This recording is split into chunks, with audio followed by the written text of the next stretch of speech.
Le TDAH, trouble du neurodéveloppement hyper fréquent, très comorbide, interaction gène-environnement, difficulté d'attention, à type de distractibilité externe et interne. La distractibilité externe, c'est le papillon, le bruit, un truc à l'extérieur. Distractibilité interne, c'est ma pensée à moi qui me distrait en moi. On le met dans le même, mais c'est deux phénomènes différents. Donc, quand vous êtes devant une distractibilité, cherchez si elle est interne, externe ou mixte. C'est deux phénomènes vraiment neurocognitifs différents. L'impulsivité, qui est un excès de décision et de passage à l'acte, parce qu'on n'arrive pas à inhiber un comportement automatique, et la bougeotte, qui a un besoin de bouger, qui est lié soit à un besoin de nouveauté, donc c'est important de regarder, et parfois la bougeotte, c'est aussi une manière de se maintenir éveillé pour des enfants ou des adultes qui ont des difficultés avec l'homéostasie de la veille.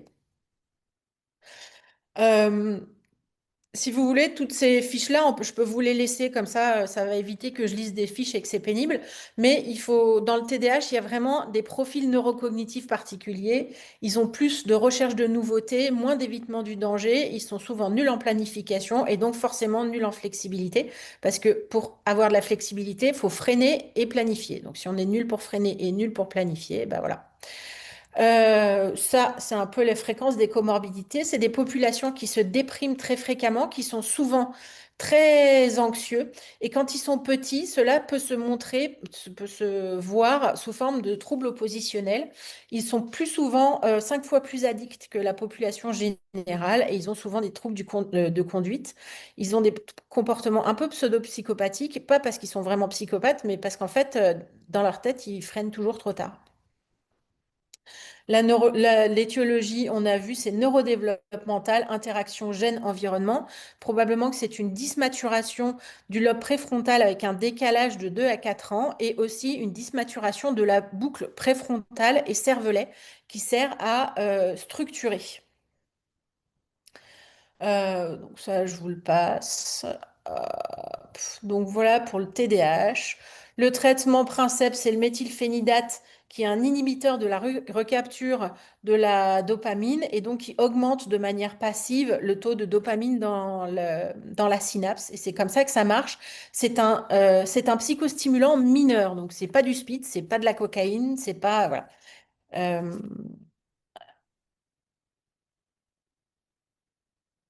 Ok, ça on a dit. Ça, je vous le passe, on n'a pas le temps. C'est sur la vigilance, le choix. Nanana. Euh, C'est peut-être intéressant. hop. Alors, les comportements fréquents, bah, il manque de diplomatie, il coupe la parole, il commence des choses, ils finissent pas, il laisse traîner les corvées, ils racontent des choses méchantes ou intimes, puis regrettent, ils agissent sans réfléchir, ils sautent dans les conversations, ils se déshabillent en laissant une traîne de petits poussets de vêtements derrière eux, voilà. Ils sont intolérants au délai. Alors, ils peuvent pas s'ennuyer 30 secondes. Ils sont vraiment pas du tout doués ni pour s'ennuyer, ni pour être obéissants.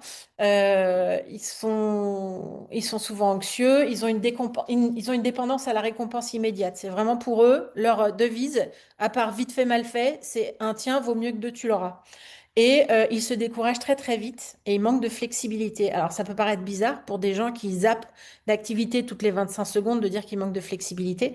Le zappage, c'est pas de la flexibilité. La flexibilité, c'est quand on zappe de manière voulue et contrôlée. Euh, Une petite question, c'est donc dans le spectre du TDAH et quelle est la place du TDA sans H? alors c'est une bonne question. Il y a des enfants qui n'ont pas vraiment de bougeotte. Les filles, elles ont moins de bougeotte, mais souvent elles sont bavardes. Elles le compensent en faisant bouger la langue, quoi. Et puis, on met le H quand ils sont quand même impulsifs. Et souvent, ils sont très impulsifs, même s'ils bougent pas. Parce que même les gens qui bougent pas trop, souvent les gens un peu dyspraxiques, qui peuvent être un peu gourds, ils bougent pas beaucoup.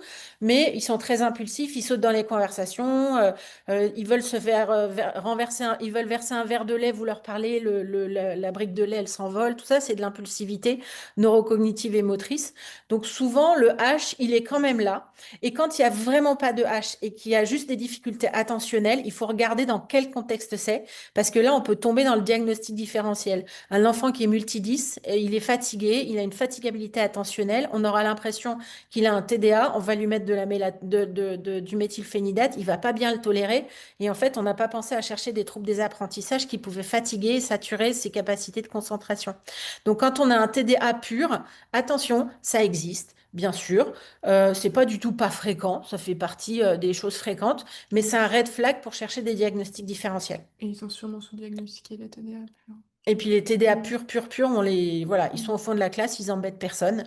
Et donc, eux, on les retrouve à 50 ans avec des burn-out. Voilà. Ils arrivent dans nos tapis roulants plus tard et par d'autres. Repérage tardif. Mm. Exactement. Merci. Ou après la grossesse, à Mm. l'accouchement, ou à la faveur d'une promotion, un moment où leur capacité qui tenait bon an mal an, d'un coup d'un seul, se retrouve noyée sous une nouvelle demande qui n'arrive pas Ah, j'arrive. à gérer. En plus, à la faveur des chutes hormonales et tout ça, c'est un peu la cata. Après la grossesse, il y a plein de gens, plein de filles, plein de femmes qui dépistent un TDAH après la grossesse, après l'accouchement.